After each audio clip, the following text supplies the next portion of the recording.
tiene un punto de contacto con una historia muy anterior a Parque Chas, que es Ciudad. En Ciudad también es gente que se pierde y que aparece en un lugar que no es ningún lugar y que es la mezcla de todos ellos, ¿no? Y que tiene puntos de contacto obvios con Parque Chas. Es una historia que se me ocurrió mientras estaba en Madrid, estaba caminando y creo que había tomado... Los españoles tienen la fenomenal costumbre de servir los Cuba Libres de pronto con el vaso lleno de ron y la botella de Coca-Cola del otro lado, ¿no? O sea que cuando uno quiere tomarse el Cuba Libre, para hacerlo primero tiene que tomar un buen trago de ron y después añadir la Coca-Cola. Y con 4 o 5 de esos yo iba caminando buscando el hotel donde estaba viviendo en Ventas. Y en un momento, es cierto, hay una gran parte de Madrid que es muy parecida a Avenida de Madrid. Y no sé si se me ocurrió ver si pego una vuelta en la esquina y yo qué sé, y me encuentro en la ópera o en el Café del Molino, ¿viste? Y en ese momento, bueno, empecé a pensar mientras trataba de llegar a casa y evitaba las ganas de vomitar, en una historia. Y ahí se me ocurrió Ciudad. En Ciudad había una historia con un edificio de ministerios dentro de los episodios, donde de pronto también pasaban cosas muy raras y ese es el germen también después del ministerio. Cuando empecé a escribir el ministerio como un episodio de Ciudad me di cuenta que era demasiado largo y demasiado extenso como para meterlo adentro. Y son cosas que yo después voy apartando y voy guardando para ir poder desarrollarlo después. Lindo final tiene Ciudad, con el Eternauta. Claro, y vos sabés que Ciudad le iba a filmar Sasturain, Aristarain, si no me equivoco, los vascos. Aristarain quería, y tuvimos algunos problemas con el guión. Después hubo problemas con la guita para la producción, que eso es lo más común acá en Argentina. Pero al margen de lo que hubiera parecido la guita, había algunos problemas con el final. Porque a mí no solamente me pareció interesante el final de Ciudad porque aparecía el Eternauta, sino porque me parecía también interesante que el final de eso no fuera realmente arribar a concretar ninguna tarea. Para mí lo importante a lo mejor no es realizar la tarea, sino por lo menos poner el empeño en hacerla, ¿viste? Total, todos nos vamos a morir tarde o temprano, y creo que si somos inteligentes y un poco sabios, todos nos vamos a morir insatisfechos, ¿viste? Pobrecito los que se mueren satisfechos, qué aburrida va a ser su vida, ¿no? Y Aristarain quería que se resolviera toda la situación ahí, ¿no? Y él me proponió una cosa que desde el punto de vista ideológico a mí me parece, comparto, ¿no? Pero no en la situación de Ciudad, ¿no? Que era algo así como que todos se unían y hacían una especie de revolución para colocar a la ciudad en orden. Pero para mí la metáfora pasaba por otro lado. El problema no era colocar una ciudad en orden, el problema era colocar la cabeza de la gente en orden, que era totalmente diferente. A él le había gustado más Barrio Castillo, que es el lugar de... Barrio Castillo es en esa ciudad. Pues es que hay dos versiones, ¿no? La versión italiana fue censurada. Porque Barrio Castillo es una convención de banqueros que aterriza y forma todo un orden donde de pronto ellos son los capos y toda la gente goza de cierta seguridad en ese caos, pero tienen que laburar para los banqueros. Y acá se puso de esa forma, ¿no? Porque ya eran otras épocas cuando se publicó en la Argentina. Pero en Italia me cambiaron que lo que habían formado eso era una convención de militares. O sea, claro, pero la mentalidad occidental de pronto, viste, bueno, que un militar sea un fascista, bueno, vaya y pasa, pero no vamos a decir que son fascistas los banqueros. Es un término de apreciaciones. Yo diría que de pronto algunos le dan plata a los militares para que sean lo que son. Y no son precisamente los empleados públicos o los trabajadores de la fábrica. En todo eso hay una especie de estructura común.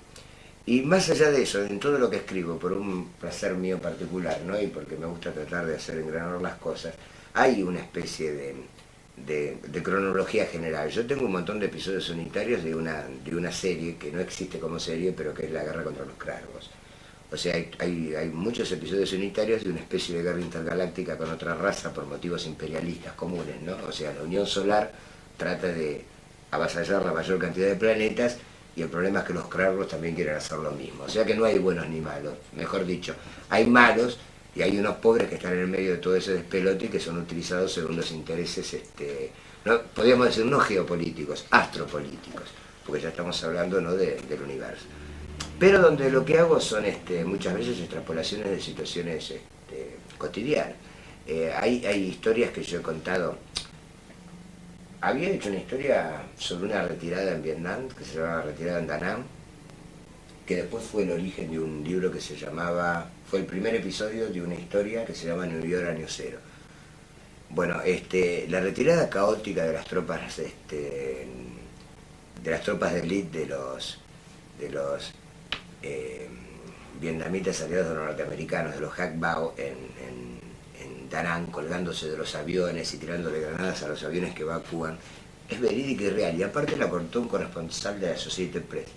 Pero yo esa historia no la pude yo lograr vender como historia contada en Vietnam. En cambio, si yo puse que era contra los venusinos y bueno, y más o menos la disfracé un poco, ¿no? La camuflé, digamos, se hace viable el discurso. Como con otra historia que hubo problemas, es muy difícil hacer una historia, por ejemplo, de la guerra de Vietnam, donde el protagonista es un vietnamita. Si vos te fijas, pese a toda la aparente autocrítica que aparece en ciertas películas como Full Metal Jacket, que les aclaro a los que les interesa el tema que acá fue traducido como Nacido para Morir, ¿no? Y Full Metal Jacket es muy difícil de traducir para la mayoría de la gente porque quiere decir algo así como camisa de lata, ¿no? Que Full Metal Jacket quiere decir camisa blindada, es el encamisado blindado de los proyectiles de las armas de guerra. Pero siempre el vietnamita aparece como una cosa colectiva, ¿no? En pelotón son pies de soldados que corren y siempre los yanquis aparecen en esas actitudes. Yo me imagino un pelotón de soldados caminando por una ciudad ocupada donde hay un francotirador que va diezmando a los compañeros con los que están desde el principio de la guerra. Puede ser un nene de 6 años el que te está tirando, que después de pegarle 5 tiros en la cabeza no te vas a poner a llorar porque has matado a un chico de 6 años. Vos mataste al tipo que reventó a 5 compañeros tuyos, sea mina, chico de 6 años o lo que sea. Pero esa cosa que me hace acordar un poco una serie que había acá que se llamaba SWAT, donde cada vez que las fuerzas especiales norteamericanas, por accidente, en vez de pegar en el dedo gordo del pie el tiro, se lo llegaron a pegar en el medio del balero, lloraba el francotirador porque había matado a un delincuente, ¿no? Es muy típico, ¿no? de cierto cine de consumo norteamericano, ¿no? Donde ellos siempre de pronto son unos grandes angelitos de la guarda y todos los demás son absolutamente malos y terribles. Vietnam es una linda historia para ser contada. Westergel intentó hacerlo en una época, ¿no? Después en la segunda época de Arnie Pike. En la revista Top. En la revista Top. Y hay varias historias que son muy lindas para ser recontadas desde otro punto de vista. Pues es que yo cuando, en el breve tiempo que conocí a Wester personalmente, que fue un año antes de que fuera chupado y muerto, Westergel, uno de los últimos números que él quiso hacer de Batallas Inolvidables era la guerra de las cápsulas, que era la guerra de la conquista del espacio, la carrera espacial, del cual recomiendo una película sensacional que se llama La estofa de los héroes, que está hecha con un guión de John Sharper, no sé si vieron nada muchas veces por los canales de cable, y que está contada más o menos como Wester pretendía contar la historia, ¿no? Con todas las mezquindades y todas las porquerías que le hacían hacer, y las condiciones de pronto de... Un famoso episodio que tenía que cambiarse el traje. Pero había cosas increíbles. Vos fíjate que no hay ninguna escena filmada en el interior del módulo lunar cuando aterrizan en la luna. Porque no había lugar ni para poner una minicámara y los tipos se alunizaban parados. Era un tubo con un círculo alrededor acolchado donde los tipos se agarraban de una baranda y estaban parados y alunizaban en eso y no se podían mover. Y vos imaginate la cantidad de posibilidades que había, que no encendieran el motor de vuelta para poder llegar a encontrar el enlace que tenían con la cápsula orbitando en torno a la Luna, más la poca cantidad de combustible que podían llevar para hacer maniobras. Bueno, realmente hay cosas, a veces decimos en una carrera de autos, en un gran accidente, ay Dios es argentino porque mueren nada más que 35. Realmente el proyecto Apolo es una cosa que se ha llevado adelante y por eso se ha interrumpido como se interrumpió, porque de una forma donde todas las posibilidades casualísticas, yo creo que si tuvieran un par de brujos rezando para que no les pasara nada y llevaban cuernitos y dientes de ajo adentro de las cápsulas, porque no se haya matado más gente de la que se mató, inclusive hasta tuvieron la suerte de que la desgracia más grande que tuvieron la tuvieron en un vuelo de ensayo, que fue cuando murió Virgin Grinson, porque ahí se dieron cuenta que las atmósferas de oxígeno puro dentro de las cápsulas eran bastante explosivas, ¿no? Entonces empezaron a mezclarlo con nitrógeno.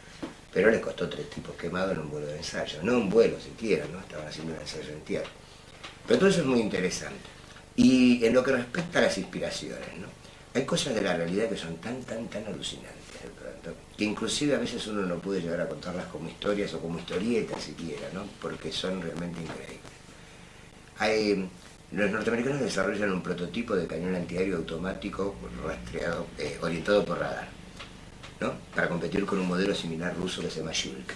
Cuando van a hacer el ensayo de prueba lo hacen en el desierto porque van a disparar modelos controlados por control remoto, aviones por control remoto, para que el cañón potee por el radar y dispare y los derribe. Entonces necesitan un lugar bien desierto para que los aviones caigan y se estrellen en lugares no habitados. En ese lugar montan un campamento con tribunas apartadas, de radio de acción donde iban a pasar los modelos y todo lo demás, para de pronto que los congresales que habían aprobado el proyecto, que había costado $1.000 millones de dólares, el proyecto DIVAT, al que apodaban Sargento York, ¿no? Por una película con John Wayne, con Gary Cooper. Sargento York, un famoso francotirador de la Primera Guerra Mundial. Bueno, se pone todo en marcha el dispositivo, entra a funcionar el radar de tiro y esperan que vengan los aeromodelos. Los modelos controlados que son blancos, radiocontrolados. En el momento ese alguna persona de la que está iba al baño. Los baños eran baños de esos habituales en las filmaciones cinematográficas también, los baños de plástico, no con extractores de aire que se ponen en marcha cuando uno cierra la puerta. El radar de búsqueda del DIVAT, del Sargento York, toma el rotor del acondicionador, del extractor de aire de los baños, como si fuera el rotor de un helicóptero, y le dispara los 1.200 tiros que podía tirar en 1 minuto y medio, de 23 milímetros, a toda la hilera de baños de la pista de pruebas. Cuando yo leí esto, de pronto me digo, pero esto ¿a qué me hace acordar? Y me hace acordar al robot de Robocop 1, ¿no? Cuando le ordenan que lo dispare. Bueno, es que, por eso cuando uno a veces se inspira, hay que leer los diarios, ¿no? La realidad es tan fabulosa. Por eso uno de los grandes problemas que tiene un guionista de ficción es vivir en este país, porque pasan cosas todos los días en los diarios que las cosas más retorcidas que uno se le puede llegar a ocurrir parecen juegos de chicos. Y pasan cosas tan terribles que si uno las cuenta y no es argentino, de pronto cuando uno dice, mirá las cosas que se cuenta este tipo. Y bueno, yo creo que la realidad es mucho más fantástica y mucho más asombrosa, por suerte, de cualquier cosa que se me pueda llegar a ocurrir. No solamente a mí, ¿no? Sino a tipos a lo mejor inclusive mucho más talentosos. ¿Te gusta la historieta? Sí, me gusta. Es el cine del tercer mundo. Listo, ¿cuánto? Bastante largo, ¿no? Bueno, pues si querés...